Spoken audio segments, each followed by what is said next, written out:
ឈ្មោះថេងសុបញ្ញាមកពីក្លឹប Cambodia Top Team រស់នៅប្រទេសកម្ពុជា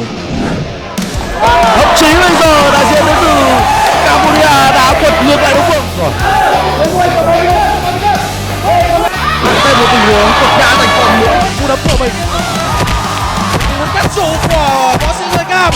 Chính từ bộ bàn đập phèn đang có tư thế đập chân và những cú trỏ đang được đưa về phía đầu của Tang Bo Minh. Tang Bo Minh đang ở tư thế địa chiến. Cái cú trỏ nữa Tang Bo Minh ngã rồi. Vào hẹn vào đều như bắt tranh và trận đấu khép lại. Chiến thắng dành cho Soma Nhà Bàng. Và xin chúc mừng võ sĩ đến từ góc đài xanh Soma Nhà Bàng.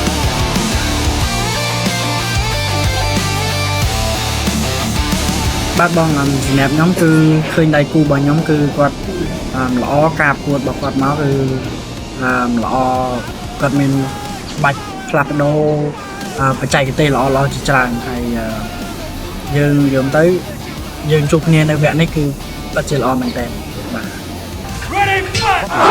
Di chuyển từ phạt công cú gỡ của Vũ Trường Sinh và bóng ảo luôn. Mamada đang gồng cứng cơ thể mình lại để chịu những cú. Vũ Trường Sinh đang ngồi được lên bụng của Mamada.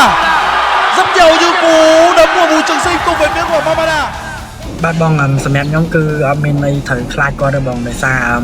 ពួកខ្ញុំបានវឹកហាត់ត្រៀមខ្លួនរួចរាល់សម្រាប់ការប្រកួតដណ្ដើមខ្សែក្រវ៉ាត់ទឹកទី2នេះហើយពួកអីយើងដាក់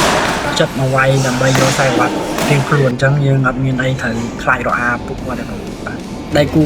ម្ខាងទៀតគាត់ចង់បានអញ្ចឹងសម្រាប់ខ្ញុំអត់មានអីជាបញ្ហាដល់ពួកខ្ញុំទេពួកអីខ្ញុំចង់វាយលើក៏បានក្រោមក៏បានតាមតែភាពជាក់ស្ដែងរបស់ខ្ញុំគឺខ្ញុំទៅគឺមួយណាក៏បានសម្រាប់បាទបងសម្រាប់ខ្ញុំការត្រៀមខ្លួនរបស់ខ្ញុំរួចរាល់ 100% ហើយយើងចាំទៅដល់ថ្ងៃប្រកួតទេព្រោះអីយើងឃ្លាននឹងការស្រែកឃ្លានប្រកួតនេះខ្លាំងមែនតើព្រោះអីយើងចង់បានខ្សែវ៉ាត់សម្រាប់ខ្ញុំគឺមានភាពជឿជាក់លើខ្លួនឯង 100% សម្រាប់ការយកជ័យជំនះនៅឯប្រទេសវៀតណាមនេះព្រោះអីខ្ញុំតាំងចិត្ត 100% ហើយស្លាប់ផងដែរអញ្ចឹងខ្ញុំនឹងប្រឹងប្រែងសំសឹកឲ្យមិត្តរួមក្លឹបនិងក៏ដូចជា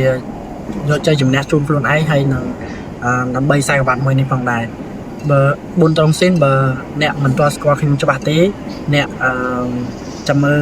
ថាខ្ញុំបដួលអ្នកស្លាប់ដោយសារក្បាច់យ៉ាងไรប៊ុនត្រង់ស៊ីន I'm ready I kill you